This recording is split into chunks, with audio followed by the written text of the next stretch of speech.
বিসমিল্লাহির রহমানির রহিম। আলহামদুলিল্লাহি ওয়াহদা আসসালাতু ওয়াসসালামু আলা মান লা নাবিয়্যা বা'দা। রব্বি ইশরাহ লি সাদরি ওয়া ইয়াসসির লি আমরি ওয়াহলুল উকদাতাম মিন লিসানি ইয়াফকাহু কওলি। আলহামদুলিল্লাহ, আমরা আল আসমাউল হুসনা দেখছি। আজকে ইনশাআল্লাহ আমরা 31 থেকে 40 নাম্বার নাম সম্বন্ধে জানার চেষ্টা করব। আজকের প্রথম নামটা হচ্ছে আল খবির। আল খবির আল খবির মানে হচ্ছে যিনি হচ্ছেন দ্য অল অ্যাওয়্যার, যিনি সমস্ত বিষয়ের খবর রাখেন, যিনি গোপন বিষয়েরও খবর রাখেন। বাংলায় আমরা খবর শব্দটার সাথে পরিচিত। আল্লাহ রাব্বুল আলামিন আমাদের সমস্ত বিষয়ের খবর রাখেন, তাই তার নাম হচ্ছে আল খবির। আমরা যদি দুনিয়ায় দেখি যে আমাদের কোনো প্রিয় মানুষ আমাদের খোঁজ খবর রাখছে, তাহলে কিন্তু তার প্রতি আমাদের অন্যরকম একটা ফিলিংস, অন্যরকম একটা ভালো লাগা কাজ করে। তাহলে আমাদের রব যিনি হচ্ছেন আল খবির, যিনি আমাদের সব গোপন খবর জানেন, যিনি আমাদের চোখের পানি, যেটা হয়তো আর কেউ জানে না, আল্লাহ সুবহানাহু ওয়া তাআলা সেই গোপন চোখের পানিটার খবরও রাখেন। তাহলে সেই রবের প্রতি আমাদের কত কি পরিমাণ শ্রদ্ধা আর ভালোবাসা কাজ করা উচিত। আচ্ছা, আল্লাহ হচ্ছেন আল খাবির। সো আমরা যখন ধৈর্য ধরে কোনো কাজ করি শুধুমাত্র আমার রবকে খুশি করার জন্য, হয়তো অন্য কেউ সেটা বোঝে না, কেউ হয়তো বলে সেটা বাড়াবাড়ি, কেউ বলে যে ঢং করছো। সুবহানাল্লাহ, যখন আমরা নিষ্ঠার সাথে শুধুমাত্র আমার রবকে খুশি করার জন্য কাজ করব, তখন আমরা যেন মাথায় এটা রাখি, আল্লাহ সুবহানাহু ওয়া তাআলা কিন্তু খবর ঠিকই রাখেন। আমার ছোট বড় সূক্ষ্ম প্রত্যেকটা বিষয়ের খবর আল খবিরের কাছে আছে। কোরআনের অনেক জায়গায় আল লাতীফ এবং আল খবির নামটা কিন্তু আল্লাহ সুবহানাহু ওয়া তাআলা জোড়ায় জোড়ায় ব্যবহার করেছেন। আল্লাহ সুবহানাহু ওয়া তাআলার যে জ্ঞান, সেই জ্ঞান কিন্তু অন্য কারো নেই। যেমন কিয়ামত কখন হবে সেটা কিন্তু, সেই খবর কিন্তু একমাত্র আল্লাহ সুবহানাহু ওয়া তাআলা জানেন। অনেক সময় আমরা আল আলিম এবং আল খবির নামটা শুনতে আমাদের কাছে একটু কাছাকাছি লাগতে পারে, তবে এটার মধ্যে একটু সূক্ষ্ম পার্থক্য আছে। যেমন আল আলিম আমরা কাকে বলি? যে কোনো একজন বিষয়ের এক্সপার্ট। যেমন আমরা বলি যে আলেম, যে কোনো বিষয়, ইসলামী ফিক বা যে কোনো বিষয়ে এক্সপার্ট হলে আমরা যেমন তাকে আলেম বলি। তো আলেম হচ্ছে একটা, যে কোনো একটা সার্টেন একটা বিষয়ের এক্সপার্ট। আল্লাহ আজ্জা ওয়াজাল হচ্ছেন আল আলিম, তিনি সব বিষয়ের এক্সপার্ট। আবার তিনি হচ্ছেন খবির। ধরেন কেউ খবর দেখছে, তখন আমরা বলি যে হ্যাঁ, সে হচ্ছে ওই বিষয়ের খবর তার কাছে আছে। তো আল্লাহ আজ্জা ওয়াজাল যখন আল খবির, তিনি কিন্তু সমস্ত খবর রাখেন। অর্থাৎ আমাদের রব হচ্ছেন এমন, যিনি সব বিষয়ে এক্সপার্ট এবং তিনি সব বিষয়ের সূক্ষ্মাতি সূক্ষ্ম খবরও রাখেন। আচ্ছা, আমরা যখন আল্লাহর নাম আল খবির মাথায় রাখবো, তখন এটা কিন্তু আমাদের তাকওয়াবান হতে সাহায্য করে। কারণ আমি গোপনে যতই গুনার কাজ করি না কেন, আমার মাথায় থাকতে হবে আল খবির কিন্তু আমার এই গোপন গুনার খবরও জানেন। সো আল খবির নামটা থেকে একদিকে যেমন আমরা আল্লাহকে আরও বেশি ভালোবাসতে শিখব, ঠিক তেমনি অন্যদিকে আল্লাহর যে ভয়, তাকওয়া, সেটাও কিন্তু আমাদের অন্তরে আরও দৃঢ় হবে। এবং আমরা আল খবিরের পরিকল্পনার উপরে সম্পূর্ণ ভরসা করি, তাকে আমরা ভালোবাসি এবং আল খবির আমাদের সমস্ত কিছু জানেন, সেটা চিন্তা করে আমরা আমাদের চিন্তাকে, কথাকে কন্ট্রোল করব এবং আল্লাহ যা করলে খুশি হবে সেদিকেই আমাদের কথা কাজকে সেদিকে নিয়ে যাওয়ার চেষ্টা করব ইনশাআল্লাহ। আজকের সেকেন্ড নামটা হচ্ছে আল হালিম। আল হালিম নামটা হচ্ছে, হালিমের অর্থ হচ্ছে দ্য মোস্ট ফরবিয়ারিং, যিনি হচ্ছেন সহনশীল। সুবহানাল্লাহ, এই নামটা আমাদের মনে অনেক শক্তি যোগায়। কারণ আল হালিম হচ্ছেন তিনি, যিনি বান্দাকে তাৎক্ষণিক শাস্তি দেন না, যদিও সে সেটা ডিজার্ভ করে। আল্লাহ তার বান্দাকে কখনোই সাথে সাথে কাঠগড়ায় দাঁড় করান না। এবং এই যে আল্লাহর আল হালিম নামটা, এইটার যে বিশেষ গুণ, সেই গুণটার নাম হচ্ছে আল হিলম। হিলম মানে হচ্ছে সহনশীলতা। তো ইলম, আমরা একটা শব্দ জানি ইলম, ইলম হচ্ছে কি জ্ঞান। তো আমরা সবাই হয়তো ইলম অর্জনের পথে আছি। প্রসিদ্ধ স্কলাররা বলেছেন যে তোমরা যারা ইলম অর্জন করতে চাও, ইলম অর্জনের চেয়ে তোমাদের জন্য আগে হিলম অর্জন করাটা আরও বেশি জরুরি। কেন? কারণ আমরা যখনই কোনো জ্ঞান অর্জনের পথে আগাই, তখন আমাদের পথে কষ্ট আসে, আত্মত্যাগ লাগে এবং অনেক বাধা বিপত্তি আসে। কখনো নাফস, কখনো শয়তান কিন্তু বাধা হয়ে দাঁড়ায়। সো এই যে এই বাধা বিপত্তিগুলো অতিক্রম করতে আমাদের কি লাগে? সহনশীলতা লাগে, হিলম লাগে। এবং হিলম এটা আল্লাহ সুবহানাহু ওয়া তাআলার অনেক বড় একটা নেয়ামত। সো যে কোনো ব্যাপারে যখন আমাদের মনে হবে যে আমাদের সহনশীলতা কমে যাচ্ছে, যেমন সেটা আল্লাহর পথে থাকার ক্ষেত্রে হতে পারে, ভালো মুসলিম হওয়ার পথে হতে পারে, বা পরিবারের মানুষদের সাথে আচরণের ক্ষেত্রে হতে পারে, তখন আমরা আল্লাহর এই আল হালিম নামটা ধরে আল্লাহ রাব্বুল আলামিনের কাছে দোয়া করতে পারি যে আল্লাহ তুমি তো আল হালিম, ইয়া হালিম, তুমি হচ্ছে আমার চমৎকার সহনশীল রব, সো তুমি আমাকে আল হিলম দান করো। আমার জন্য আল হিলম খুবই দরকারি। কারণ আমরা যদি একটু সহনশীলতার সাথে আমাদের পরিবারটা চালাতে পারি, তাহলে কিন্তু আমাদের সমাজ, আমাদের পুরা উম্মার আজকে আরও অনেক অনেক বেটার পজিশনে থাকতে পারত। আচ্ছা, সো আমরা আল্লাহ সুবহানাহু ওয়া তাআলার এই হিলম নামটা, আল হালিম নামটা বোঝার চেষ্টা করব, এবং আমাদের মধ্যেও এই যে সহনশীলতা, এই গুণটা আমাদের মধ্যেও ধারণ করার চেষ্টা করব। সো আমরা হালিমকে আল হালিমকে তখন ডাকতে পারি যখন আমরা আমাদের চরিত্রের সহনশীলতাকে উন্নত করতে চাই, যখন আমরা পারিবারিক ঝগড়া বা কোনো অপ্রীতিকর পরিস্থিতিতে মনে হয় যে আমি আর সহ্য করতে পারছি না, তখনও আমরা আল্লাহর এই হালিম নামটা ধরে আল্লাহকে ডাকতে পারি। আমরা যে দিনের জ্ঞান অর্জন করব, সেই ইলম অর্জনের পথে আমাদের অধ্যাবসায় দরকার, সেটা ধরে রাখতেও আমরা আল হালিমকে ডাকতে পারি। আচ্ছা, আজকের তৃতীয় নাম হচ্ছে আল আজিম।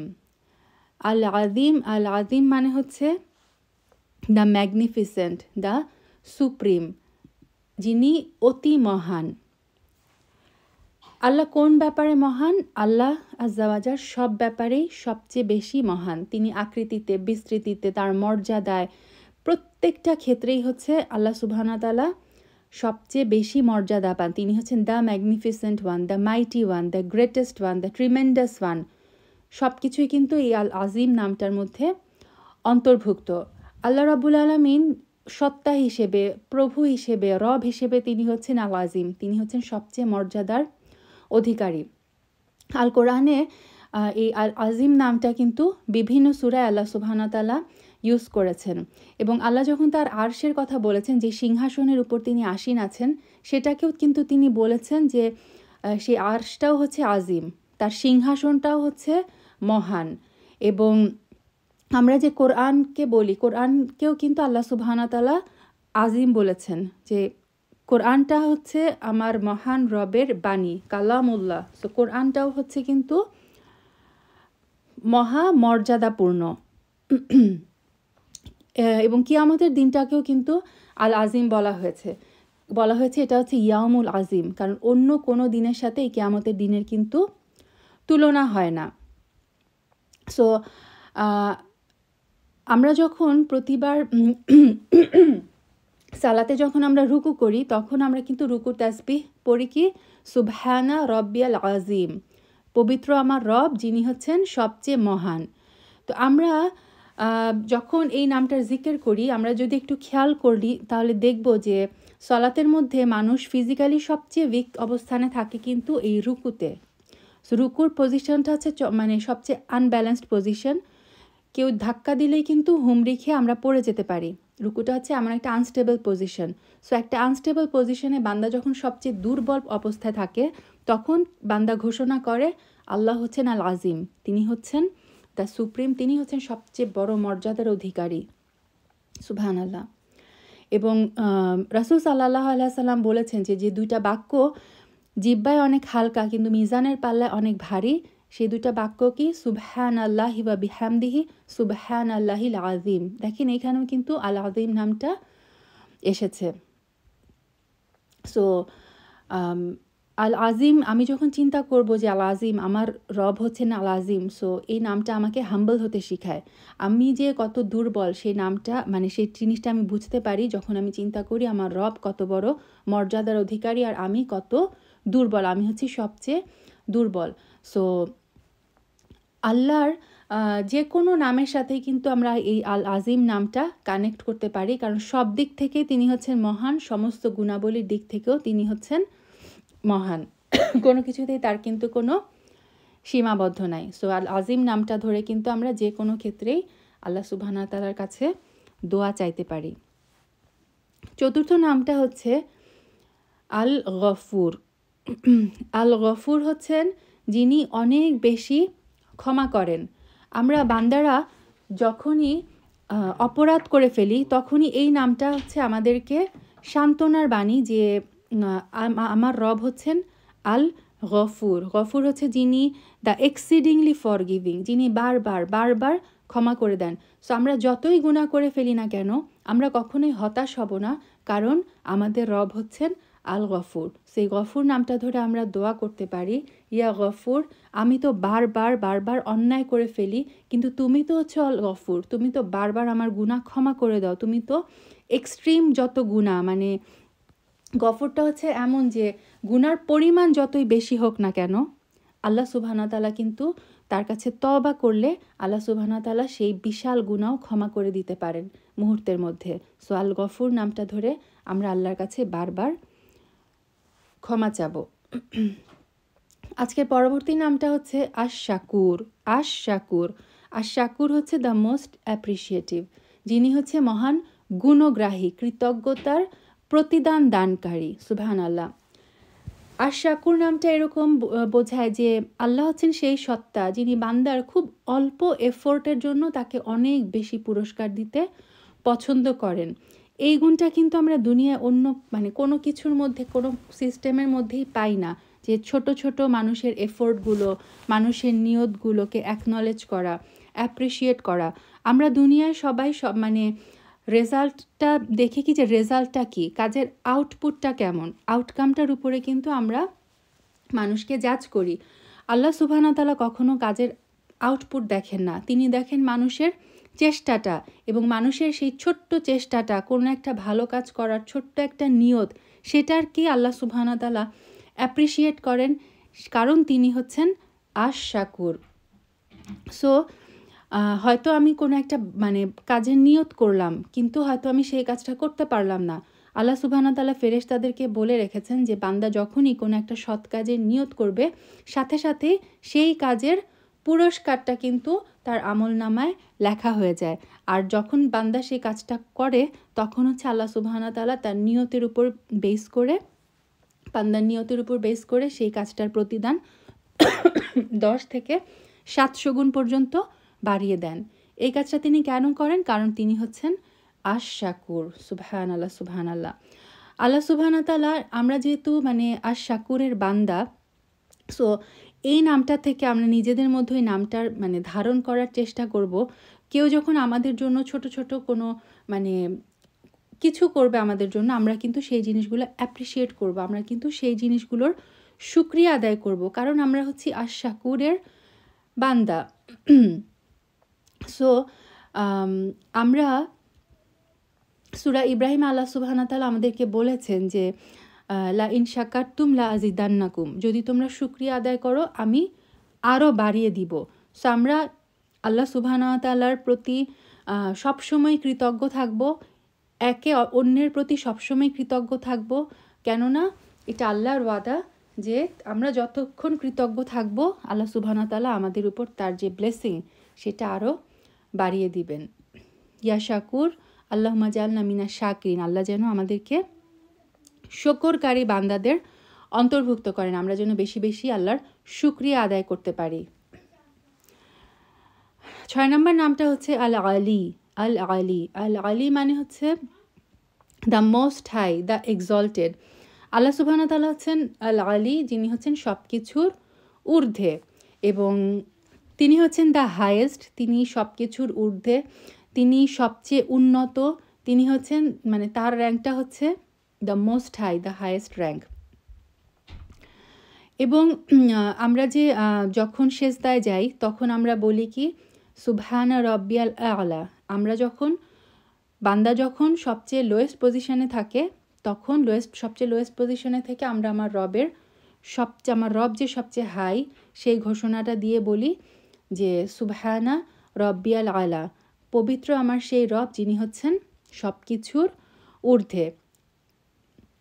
আল্লাহ সুবহানাহু ওয়া তাআলার মানে নাম, তার যে গুণ, সব কিছুই হচ্ছে সব কিছুর ঊর্ধ্বে।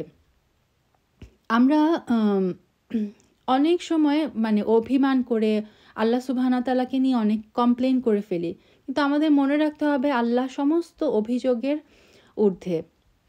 লা হাওলা ওয়ালা কুওয়াতা ইল্লা বিল্লাহ, সমস্ত ভুল ত্রুটি মিথ্যা সমস্ত কিছুর ঊর্ধ্বে কিন্তু হচ্ছেন আমার রব আল আলী। আমাদের দোয়ার একটা আদব হচ্ছে দোয়ার শুরুতে আমরা আল্লাহ সুবহানাহু ওয়া তাআলার প্রশংসা করে দোয়া শুরু করি। সো এক্ষেত্রেও কিন্তু এই নামের মাধ্যমে আমরা আল্লাহর প্রশংসা করতে পারি। আচ্ছা, এরপরের নামটা হচ্ছে আল কাবির। আল কাবির হচ্ছে the greatest, the most grand. আল্লাহ সুবহানাহু ওয়া তাআলার মানে নামগুলো আসলে অনেকটাই ইন্টার রিলেটেড। সো কাবির নামটাও অন্য অনেক নামের মধ্যে যেমন এসেছে যে আল্লাহর যে বরত্ব, আল্লাহর যে গুণাবলী, সেই সবগুলো নামই কিন্তু এই কাবিরের মধ্যে এসেছে।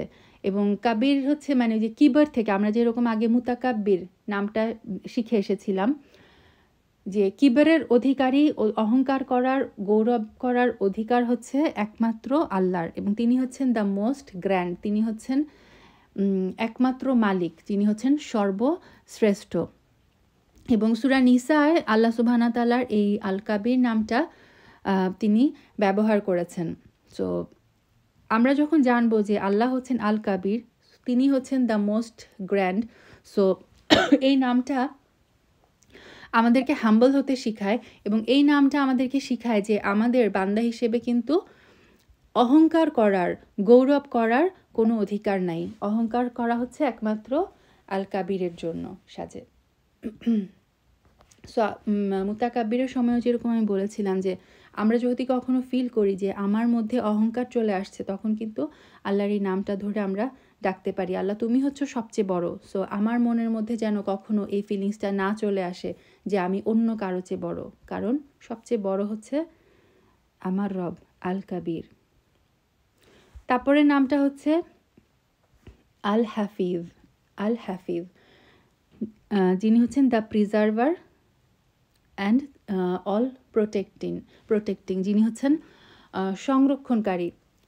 আল্লাহ সুবহানাহু ওয়া তাআলা আমাদের সার্বক্ষণিক রক্ষণাবেক্ষণ করছেন এবং তিনি সবসময় আমাদের হেফাজত করে যাচ্ছেন। আমরা যখন বিদায় নিই তখন বলি না আল্লাহ হাফিজ, এটাও কিন্তু মানে তখন আমরা এটাই বলতে চাই যে তুমি আল্লাহর হেফাজতে থাকো, কারণ আল্লাহ সুবহানাহু ওয়া তাআলা, এটা একটা দোয়া যে তুমি আল্লাহর হেফাজত, আল্লাহ তোমাকে হেফাজত করুন, কারণ তিনি হচ্ছেন আল হাফিজ, যিনি সারাক্ষণই আমাদের রক্ষণাবেক্ষণ করছেন, আমাদের দেখভাল করছেন। সো আল হাফিজ নামটি আমাদেরকে মানে এই সান্ত্বনা দেয় যে আমি কখনোই একা না, সবসময় আমার হেফাজতের জন্য আমার রব আছেন। আল হাফিজের আরেকটা অর্থ হচ্ছে দ্য প্রিজার্ভার, যিনি হচ্ছেন সংরক্ষণ করেন। সো কোরআন যেমন যারা মুখস্থ করে আমরা তাদেরকে বলি হাফিজ। কেন? কারণ তিনি হচ্ছেন মানে কোরআন মুখস্থ করার মাধ্যমে কোরআনকে তার অন্তরে হেফাজত করছেন, অন্তরে সংরক্ষণ করছেন। সো এই নামটাই যে আল্লাহ সুবহানাহু ওয়া তাআলা হচ্ছেন, তিনি হচ্ছেন দ্য প্রিজার্ভার, এবং কোরআনকে এবং কোরআন হচ্ছে কালামুল্লাহ, আল্লাহর কালাম, আল্লাহর কথা। সো এই যে মানে এই ব্যাপারটা কিন্তু আমাদেরকে কোরআন মুখস্থ করার ব্যাপারে মানে উৎসাহী করে, যে আমি যদি কোরআনকে মুখস্থ করতে পারি, কোরআনের হিফজ করতে পারি, তাহলে কি হবে, আমি আমার অন্তরে আমার রবের যে কালাম, রবের যে কথা, সেটাকে কিন্তু সংরক্ষণ করতে পারবো। সুবহানাল্লাহ। সো যারা এই কোরআন হিফজের জার্নিতে আছে তারাই আল্লাহর এই হাফিজ নামটা ধরে ডাকতে পারে, যে তিনি যেন এই সংরক্ষণ প্রসেসটা তাদের জন্য ইজি করে দেন, সহজ করে দেন। এবং যখন কোনো জায়গায় আমরা বিপদের আশঙ্কা করি তখনও কিন্তু আমরা আল হাফিজকে ডাকতে পারি যে ইয়া হাফিজ, তুমি তো আমার সংরক্ষণকারী, তুমি তো আমার প্রোটেক্টর, সো তুমি আমাকে এই বিপদ থেকে উদ্ধার করো।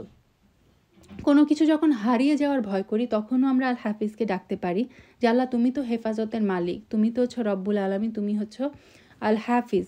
সো তুমি যদি হেফাজত করো তাহলে কোনো কিছুই হারিয়ে যাবে না। সো তুমি আমার এই ব্যাপারটা মানে হেফাজত করো, সংরক্ষণ করো। আচ্ছা, পরের নামটা হচ্ছে আল মুকিত। আল মুকিত, আল মুকিত মানে হচ্ছে দ্য সাস্টেইনার,